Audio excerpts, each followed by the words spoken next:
Be a Jew in your home, said the Maskil Yehuda Leib Gordon, and be a man in the world.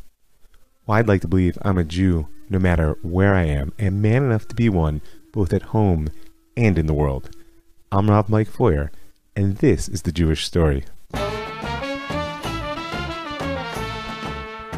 Episode 16, The Emperor and the Jews. So we saw the first sparks of civil emancipation last episode in Austria under Joseph II with his Edict of Toleration, but the true wave of the future begins in France. And French Jewry, I hope you recall, has two faces. There are some 3,500 Sephardim, concentrated mostly in the southwest, and between 30 and 40,000 Ashkenazim in the Rhineland provinces of eastern France. And I say two faces deliberately because the two groups just don't look alike. The Sephardim had been there since the exile from Spain. They'd crept in as new Christians and looked much like the French, while the Ashkenazim had been acquired, so to speak, by the French crown in their conquests of the 17th century, and they look, well, perhaps much like traditional Ashkenazim look today. And the question facing the French is more than just a cosmetic one. It goes to the heart of a problem that still plagues the world today. Is integration into society dependent on homogenization? Do you have to look like the majority culture in order to be truly accepted? And whether it's the struggle over traditional Muslim garb in France, the dangers of driving while black in America, or the life of a religious Jew in certain parts of our beautiful country, the melting pot model of society no longer seems so appealing. It's true that today we like to give lip service to diversity and to say that the tossed salad has replaced the melting pot and that there's no need for carrots to be cucumbers, for Asians to look like Caucasians. But beyond superficial acceptance lies a deeper question. Are there really shared values and vision which bind together civil nation-states beyond the self-interest of their citizens? Because remember, self-interest cuts both ways. It can be just as much a source of strife as it is cooperation. Read the news. And as for European society of the day that we're speaking about, the emancipation of the Jews will be a test run for tolerance. Don't forget, at this stage of our story, these are societies which endorse the enslavement of other human beings, if indeed they even see them as such, and the true colonial era still lies ahead of us. What's experienced as emancipation for Jews is also what we call naturalization. The Jews see themselves as a foreign people in exile, and the question they pose to European society is whether someone not naturally French can be a citizen of the French nation. And just to make it worse, the question's bound up with the process of figuring out what exactly a modern nation is. Not so long ago, Louis XIV had said, "I am the state," which may sound horribly medieval to modern ears, but it did make our question much simpler. If the king is the state, then a citizen perforce is anyone whom he grants the privilege of residence. And this is why Jewish existence in Europe from post-Roman times until modernity has been dependent on compacts, explicit or implicit, with the ruling powers. But the Enlightenment has set in motion a chain of events which will result in the evolution of the modern nation-state, a political entity that will seek philosophical legitimacy by rooting the authority of the rulers in the rights of the governed. What we know as citizenship cannot be separated from government in the modern era. And so emancipation, as Mendelssohn indicated in his work Jerusalem, is a test case for the beliefs of the Enlightenment, which takes us back to France, right on the eve of the Revolution. Now you recall, I hope, the ideological Jew hatred of Voltaire, who viewed the Jews as immutably corrupt in both culture and character. And he represents the attitude within European culture which sees the Jews as alien and therefore opposes emancipation altogether. The only solution in the eyes of Voltaire and his philosophical inheritors for the Jews in a civil state which rests on the equality of its citizens is expulsion. The Jews must go elsewhere. Then there was the view of the Baron de Montesquieu, who held that classic Enlightenment belief that the Jew, like all men, was a product of his environment. And since the Jews' environment of formation for at least the last 1,000 years has been oppression, which produced the immoral, dishonest, and frankly ugly Jew, he's currently unfit for citizenship. This philosophy and how it explains the current state of the Jew is what will underlie the regenerative approach to emancipation. The Jew can become a member of European society, but first he has to become a European. He must be regenerated, shedding all the negative traits that make him a Jew before we can grant him civil rights as a European. Now, we saw this in the last episode in Damm's proposal about the Jews of Germany and as the underlying assumption in Joseph II's Edict of Tolerance and its focus on re-education. So finally, we have a third stance, which was expressed by Mendelssohn in Jerusalem, which is the essence of a purist Enlightenment philosophy. Citizenship is an unconditional right due to all people, not a privilege to be gained in exchange for altering or abandoning our culture. And remember, he insisted on this fact despite his belief that the Jews indeed needed to be enlightened in his eyes. And so to our story. In 1785, the Royal Society of Arts and Sciences in Metz, a city in northeastern France, announced a prize essay on the subject, "Are there means of making the Jews happy and more useful in France?" Now, the question was particularly pressing in Metz and the surrounding provinces because they were the home to those 30 to 40,000 Ashkenazi Jews whom the Frenchmen found both strange in appearance and problematic in their economic role. And the prize was awarded 3 years later to 3 different men. And what their particular formulas may have been for Jewish happiness are irrelevant to us right now. What matters for our story is that all agreed on a single principle, that the Jews were indeed capable of regeneration, because as one stated so nicely, they were men like ourselves before they were Jews. Oh, thank you. Whatever the royal regime in France planned to do with such thoughts, we'll never know, because within a year of the contest, the Bastille prison was stormed and the Paris Commune declared. As the story goes, when upon hearing about the storming of the Bastille, Louis XVI asked one of his advisors, "Is it a revolt?" The reply he received was, "No, Your Majesty, it's a revolution." And the next 3 years were a whirlwind of reordering the socio-political structure of France, not to mention the terror that followed in its wake. And at the center of this early phase of the revolution was the National Assembly, perhaps best known for the Declaration of the Rights of Man, voted into law on August 27, 1789. Article 1. Men are born and remain free and equal in rights. Social distinctions can be founded only on the common good. Article 2. The goal of any political association is the conservation of the natural and imprescriptible rights of man. Number 3. The principle of any sovereignty resides essentially in the nation. No body, no individual can assert authority which does not emanate expressly from it. There's much more, but hopefully you can hear just from these first 3 articles how the birth of the modern nation-state is bound up with the rights of the citizen. And for the Jewish story, our focus is actually on the first article. Men are born and remain free and equal in rights. Social distinctions can be founded only on the common good. It would seem that in revolutionary France, the era of full Jewish emancipation had already arrived. After all, men are free and equal in rights. And aren't Jews men before they're Jews? Well, in theory perhaps. But as we'll see, the common humanity of Jew and non-Jew was not obvious to the assembly. And in all honesty, it wasn't obvious to the adherents of traditional Judaism either. The first attempt to extend the Declaration of the Rights of Man to the Jews occurred only a few months after its publication, but it was quickly tabled due to lack of support. A month later, advocates succeeded in gaining citizenship for the so-called Portuguese or Spanish Jews. The decisive argument in their favor was that these Jews were culturally and socially already French. They looked French, they spoke French, they were engaged in what was deemed to be productive economic activity. In other words, they had been regenerated, and so could be safely admitted into the new nation. And for 2 more years, the assembly worked through all of the issues of French society, and there were a lot of them.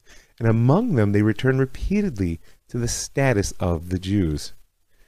but there were a few delegates that advocated to extend the rights of man to the Ashkenazim, and many who voiced the traditional opposition to their strange appearance and parasitic economic ways. But the issue went beyond the reaction of the French against the appearance and behavior of this or that Jew. It was also a question of what it means to be a Jew. As one delegate declared in the initial debate, I observed first of all that the word Jew is not the name of a sect, but of a nation that has laws which it has always followed and still wishes to follow.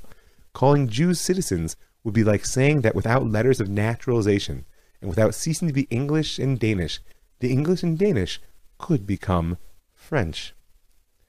Now this poses a problem beyond that which Voltaire posed, who saw the individual Jew as irredeemable.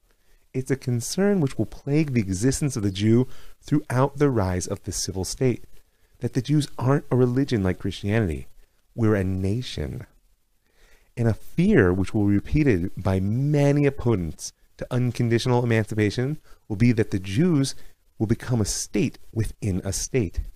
That perhaps, by definition, one cannot be both a Frenchman and a Jew. And again, it's a perspective that many traditional Jews will share, not to mention the nationalists who are still a little bit out of sight on a horizon. In the very same debate, the infamous Robespierre argued, the evil qualities of the Jews emanate from the degree of humiliation to which you have subjected them. Any citizen who fulfills the conditions you have laid down has the right to public office. His was the voice of regeneration, that the Jew act like any other Frenchman, and he will be a full citizen. But still no resolution was reached, until finally, in the closing days of the National Assembly, on September 27, 1791, Adrien Jean-François Duport made the following declaration. I believe that freedom of worship no longer permits any distinction to be made between the political rights of citizens on the basis of their beliefs, and I believe equally that the Jews cannot be the only exception to the enjoyment of these rights, when pagans, Turks, Muslims, even Chinese, men of all the sects, in short, are admitted to these rights. In other words, in his eyes, in order to complete the revolution, the Jews must be set free. And in the wake of Duport's stirring words, the opposition was finally shouted down, and a decree of complete emancipation was declared. Now, despite the widespread misgivings of the delegates, the unconditional model of emancipation had won the day. The members of the National Assembly accepted the notion that it was impossible to have a society in which all men are given equal rights and status, except the Jews. The news from France spread like wildfire, and was, of course, reported with exultation in Ha'asef. I hope you recall that's the Hebrew language journal of the Berlin Enlightenment, and was celebrated by the Maskilim throughout Europe. However, their excitement was soon suppressed in the name of patriotism, as revolutionary France went to war basically with the rest of Europe. Because though it was the National Assembly that granted French Jews citizenship, it would be the armies of Napoleon which carried the notion of emancipation throughout Europe.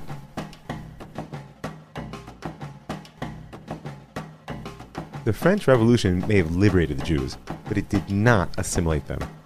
In fact, what made the declaration of the National Assembly so radical was that it chose that pure philosophy over the regeneration model, which was widely held to be the only way to a successful integration of the Jews into European society. And in truth, in the chaos which followed the initial phase of the revolution, it became clear that the model of unconditional acceptance of the Jews was to most French, well, unacceptable. Now, I'm not going to detail the progress of the revolution. It's not the place to do that. Suffice it to say that the phase guided by the National Assembly culminated with the execution of King Louis XVI.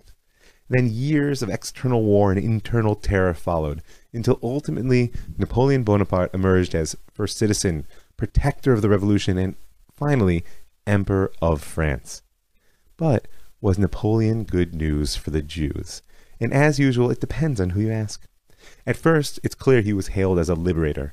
During his campaigns in Italy, he tore open the ghetto gates, and in many of the conquered territories, the legislators he created followed in the footsteps of the National Assembly in granting citizenship to the Jews. There's even a legend that during his Egyptian campaign, he issued a proclamation inviting all the Jews of Asia and Africa to gather under his flag in order to reestablish the ancient Jerusalem.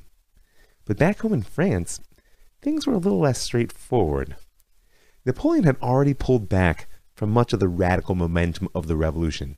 He'd signed a concordat with the Catholic Church in 1801, and he'd begun to retreat from the unconditional model of Jewish emancipation. He felt that a certain measure of reform in the Jewish religion was needed before the Jews could become Frenchmen in anything but name. The barriers which separated Jew from non-Jew, which are frankly so fundamental to Jewish culture and religion, must fall in order to assimilate this foreign people into the national body. And unlike the Muskegon of Berlin, Napoleon was not interested in a slow educational process.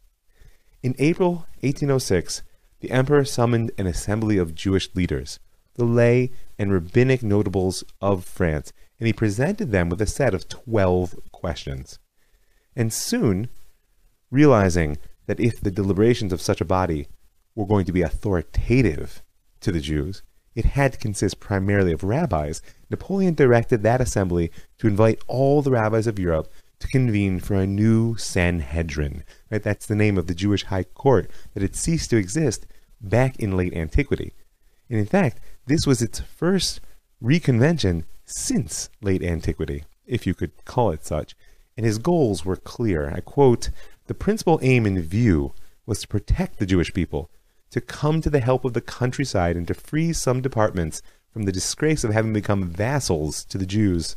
The second aim is to weaken, if not to destroy, the Jewish people's inclination to such a great number of practices which are contrary to civilization and to the good order of society in all the country of the world. The evil must be stopped through obstruction. It must be obstructed by the transformation of the Jews." And so 71 delegates were dutifully assembled. 2/3 of them were rabbis, 1/3 laymen, largely from France in the end, and also the Western German territories. And at their head sat the noted Talmudic scholar, Rabbi David Zinsheim of Strasbourg. And here's a sample of the questions which they faced. Is it lawful for Jews to have more than one wife? Is divorce allowed by the Jewish religion? May a Jew marry a Christian? In the eyes of the Jews, are non-Jewish Frenchmen considered as brothers or as strangers? Do the Jews born in France and treated by the law as French citizens acknowledge France as their country? Are they bound to defend it? Are they bound by its laws? There's more, including a number of questions about usury, which was an issue of significant concern to the French. But the general thrust of the questions is clear. Are you Jews who happen to live in France, or are you Frenchmen of the Jewish persuasion? Napoleon's aim was rapid assimilation, and he wanted an official sanction for his plan.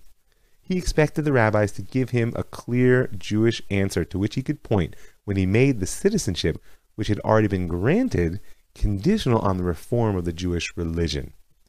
Now, I gotta tell you, I don't envy this Sanhedrin. The emperor was not known for tolerance of disagreement, and these men were surely savvy enough to sense that both their personal and national survival might just be on the line. However, later historians would not be overly kind to the men of Napoleon's Sanhedrin, especially the nationalist historians. As it says on the website of the World Zionist Organization, the French Jews told the emperor just what he wanted to hear.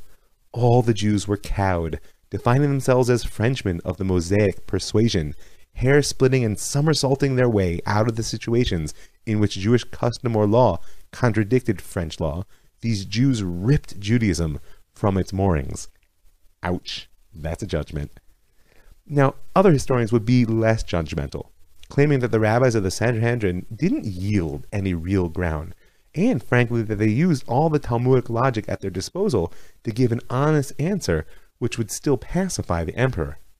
Because even on the critical question of intermarriage, which Napoleon was particularly anxious that they endorse, they stated simply that marriages between Jews and Christians were valid civilly and promised that no excommunication would be imposed against those who entered into them. But no matter how we judge the Sanhedrin, one thing is clear. In order to be Jews in the modern state of France, the national, and even really the binding communal elements of tradition must be left behind. And it's for this very reason that an early history of the Reformed Jewish movement identified Napoleon's Sanhedrin as a crucial precursor to their own philosophy, in its suggestion that France was French Jews' native country, and that rabbis should have no jurisdiction in civil or judicial matters. And though there were bumps on the road ahead, be it under Napoleon or under the restored monarchy which replaced him, the Jews of France were on the fast track for becoming the most assimilated in Europe. It was a resounding victory for the cause of regeneration. And as Comte de Clermont-Tonnerre had declared back in the initial debate of the National Assembly, the existence of a nation within a nation is unacceptable to our country. The Jews should be denied everything as a nation, but granted everything as individuals. But when that happens, will they still be Jews?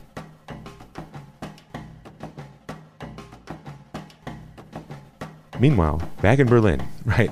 So we left the story of the Berlin Enlightenment on a somewhat triumphant note. If you recall, Yitzhak Euchel, Naftali Wellesley, and the other members of the Dor HaMa'asrim, that generation that followed Moses Mendelssohn, had determined that the path to emancipation lay through cultural transformation, and as we're labeling it now, through regeneration. They were looking to shape a new Jew for the modern era, rooted in biblical Hebrew, guided by universal morality, and engaged with the world as a whole. And they understood that the primary tool for this project was education. And in the second half of the 18th century, in fact, new schools began to spring up throughout Prussia and the Austrian Empire. The Maasef continued to be a central voice of the ideologically motivated Maskilim. But for many German Jews, a Hebrew language journal which claimed to serve as a vehicle of enlightenment was an oxymoron. Consciously or not, large parts of German Jewry had internalized the model of emancipation through regeneration, and they were looking to join general culture, not move deeper into their own. And so, one sign of this shift was that in 1806, Ha'Ma'asef was joined and in many ways replaced by the German language journal Shulamit, a journal for the advancement of culture and humanity in the Jewish nation.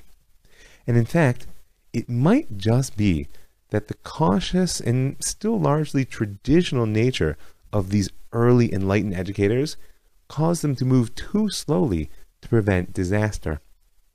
Beginning with the products of the intellectual salons of the 1770s, a wave of conversion swept German Jewry in the late 18th and early 19th centuries.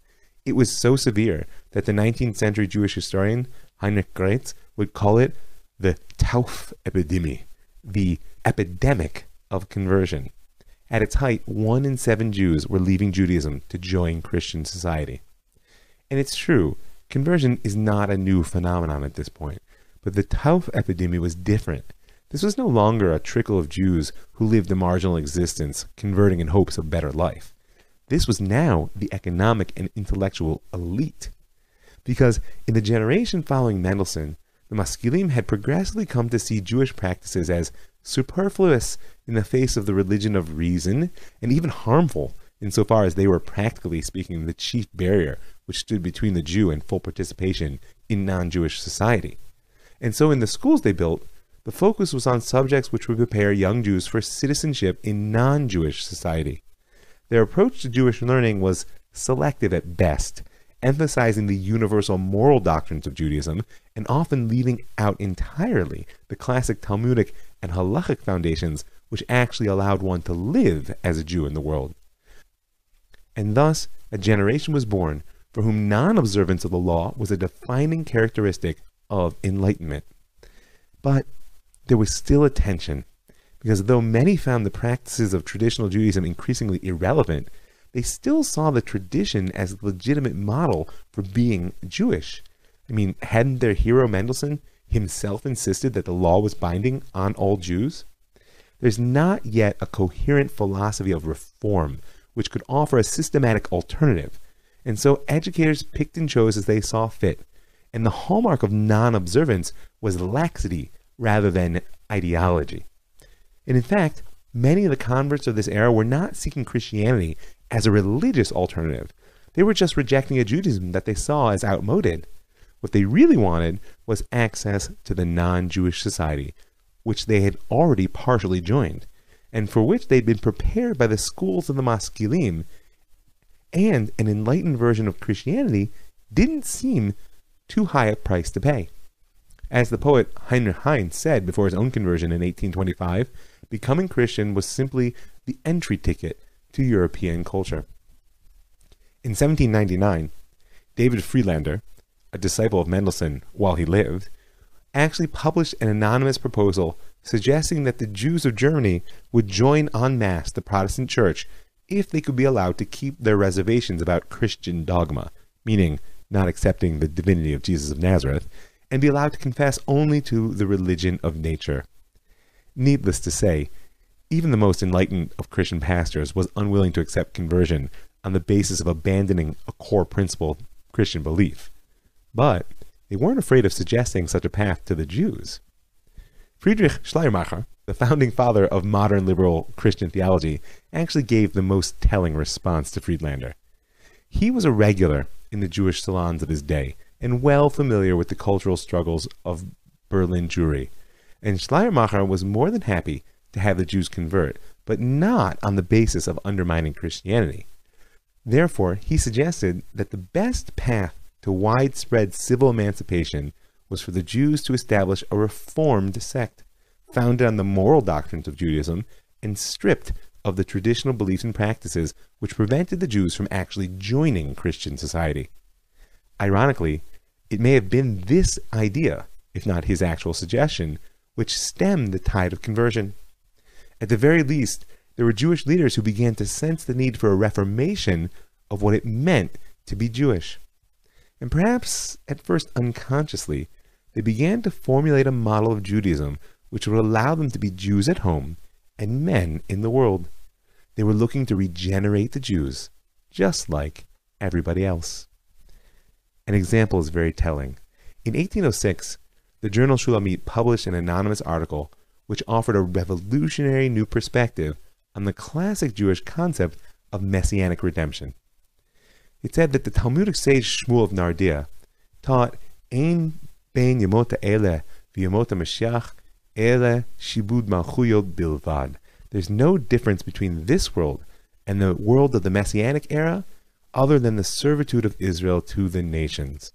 Now, traditionally, the Jews had pictured the end of exile as a return to sovereignty in our land and the rebuilding of the temple. Freedom from the subjugation of the nations means a rebirth of our independent national existence.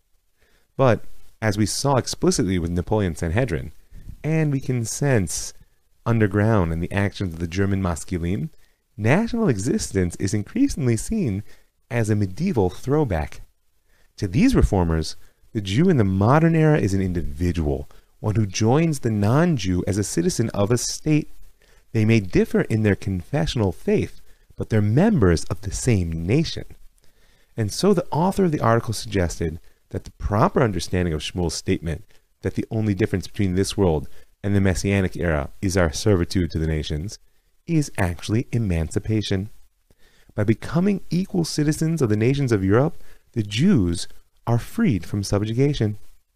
And then there's no longer any need for a vision of redemption bound up with an actual Redeemer who will lead the exiled nation back to Zion, reign as king, and restore the glory of the temple, all of which struck the modern ear as simply fantastic.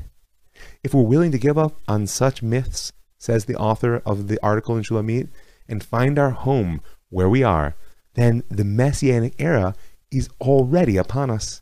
Emancipation is redemption. And if emancipation depends on regeneration, on abandoning those aspects of Judaism which are a barrier to joining modern society, is that such a high price to pay for redemption? So as I said, it was the armies of the emperor which spread the ideals of the French Revolution across Europe. In 1807, following the defeat of Prussia, Napoleon created the Kingdom of Westphalia on a large chunk of German land, and he placed his brother Jerome on the throne as king. And there, Napoleon enforced the first modern written constitution on Germany, liberating the serfs, granting equal rights to all. And only a year later, the kingdom passed Germany's first laws granting Jews equal rights. Together with these rights, the Jews were organized into a formal community, the Royal Westphalian Consistory of the Israelites, and Israel Jacobson was chosen as its president. The choice may have seemed odd to many Jews at first. After all, Jacobson was not a rabbi. He was a businessman and a wealthy philanthropist. And though he was a community leader, he was far from universally loved. In his youth, Jacobson absorbed a traditional Jewish education, but his later readings of Mendelssohn and other non-Jewish Enlightenment philosophers led him to the belief that change was required if the Jewish people were going to join fully in the modern era. This should sound familiar. In 1801, in fact, he had established a school in Seeson based on the principles of egalitarianism and religious pluralism in education. It actually served both the Christian and Jewish children of the town for a couple hundred years. It was here that he first introduced into Jewish services the pipe organ, German hymns preaching in the vernacular, and other innovations that would eventually lead to what's known in Jewish history as the Temple Controversy. It's a story that we'll look at, actually, when we discuss the rise of the Reform movement as a whole. But it is enough for now to tell us why Jacobson was chosen as the head of the Westphalian Consistory. Because this consistory was not unique. Throughout his conquered domains, Napoleon was pushing the model of regeneration, of transforming the Jews into modern Europeans in order that they could be happy, productive citizens of the modern state. And the Jewish communal organizations he created were his tool. They were expected to reform the Jews, to change their behavior, their appearance, and to redistribute their economic structures. And he found many Jews happy to lend a hand. The later founders of the Reform movement will claim Jacobson as a precursor, if not actually one of their own. But in truth, he represents this difficult era in which he lived. His general worldview was still traditional. He may have offered a piecemeal reform, but he didn't offer a philosophical alternative to traditional Judaism.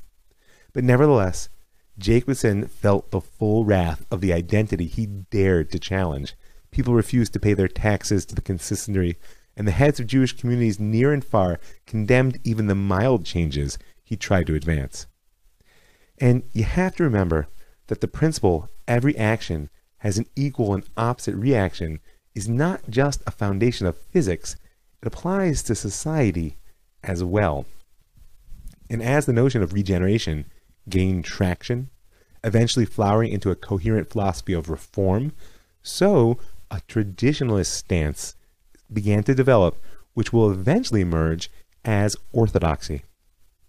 And in order to understand the coming wave of orthodoxy, and indeed the struggles which characterize the Jewish people to this very day, we have to make a distinction between traditional and traditionalist society. The great sociologist Max Weber defines a traditional society as one whose acceptance of tradition as a source of authority is unquestioned. We do what we do because this is what we do, and who would do otherwise anyway? But maintaining a loyalty to tradition in the face of the massive changes of modernity, and especially now when the option of emancipation based on regeneration is being dangled before our very eyes, demands a different stance altogether. A traditionalist society, one which will ultimately become orthodoxy, adheres to tradition as a source of authority in a self-conscious act of commitment. Now, you should know a significant amount of evolution and cultural amalgamation can actually be assimilated by traditional society. Traditional society amongst the Jews looked very different 1,500 years ago than it did 5.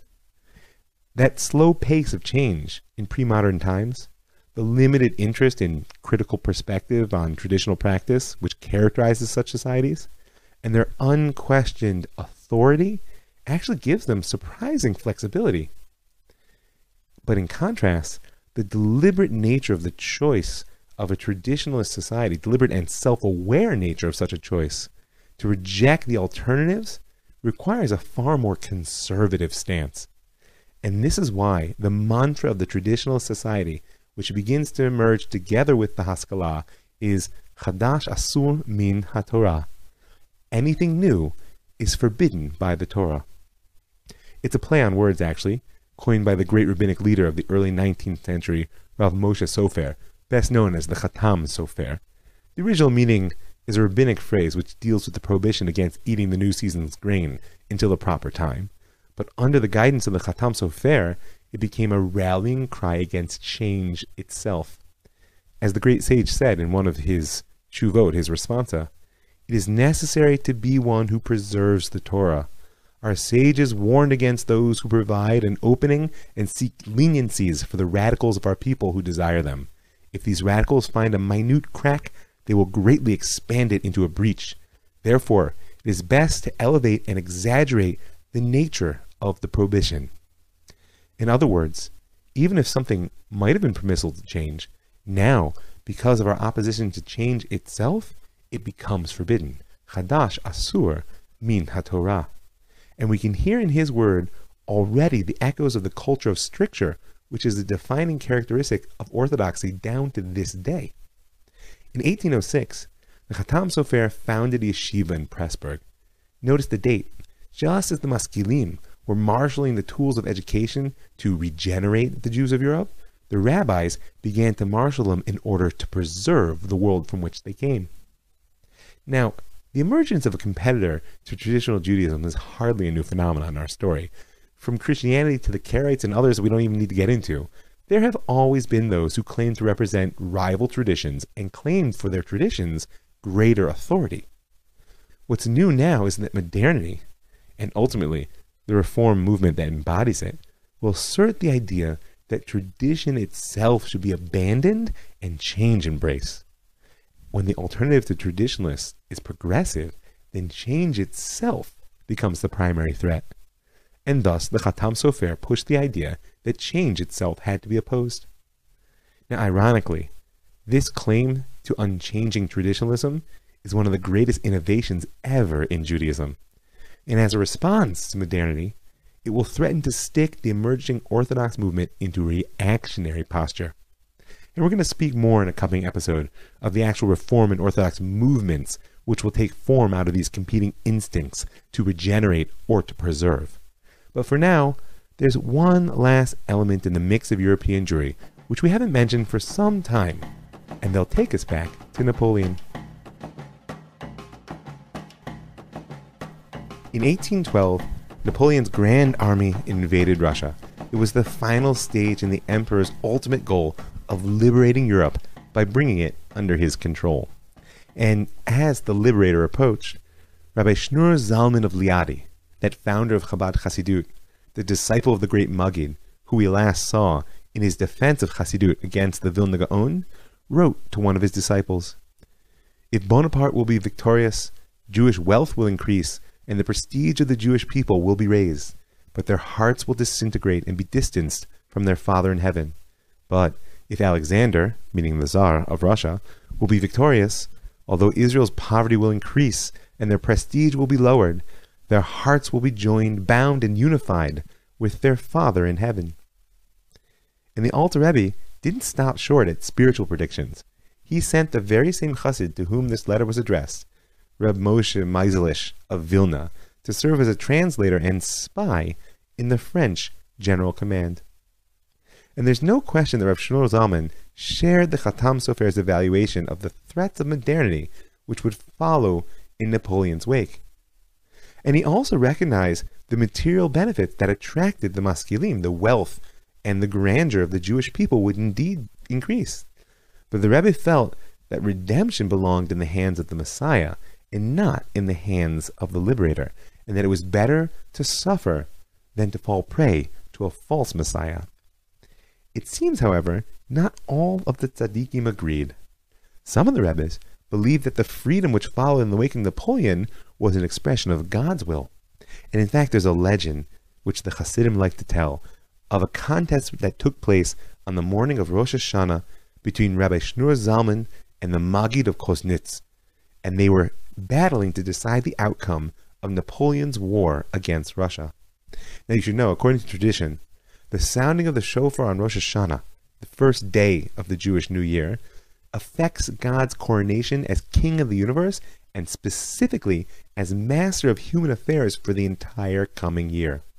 And each of these two Rebbes, with their very different perspective on what ought to come in the battle between Napoleon and the Tsar, endeavored to be the first to sound the shofar in that fateful year of 5573, that's 1812, and through this to influence the outcome of the war and perhaps of Jewish history.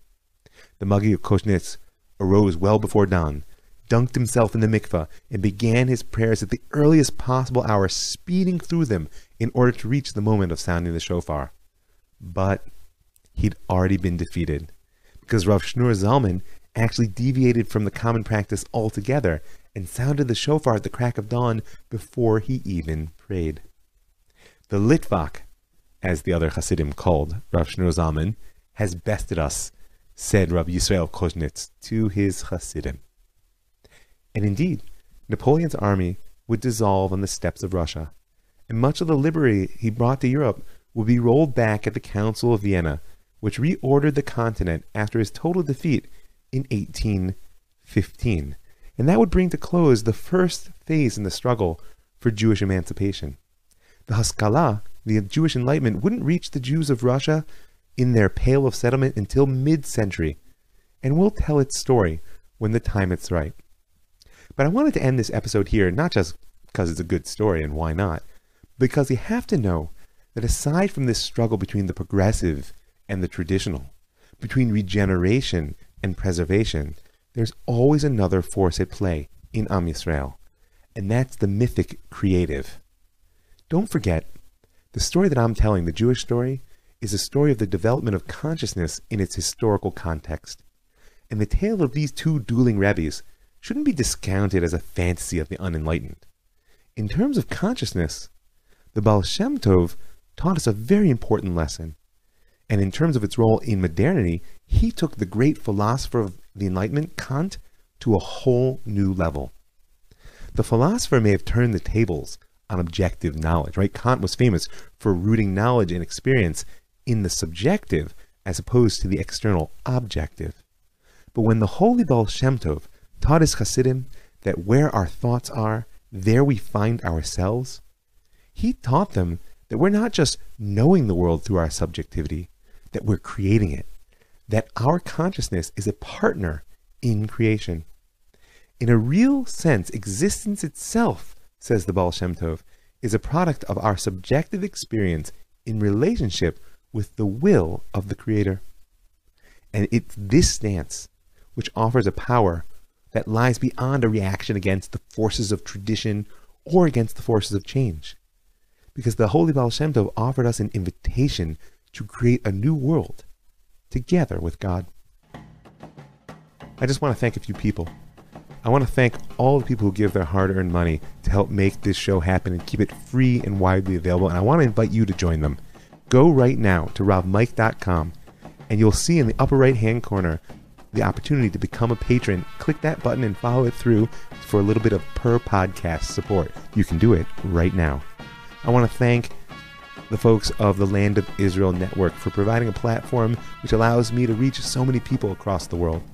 I want to thank the Pardes Institute for building an institution that lets me teach so many wonderful Jews. That's pardes.org.il. And I want to thank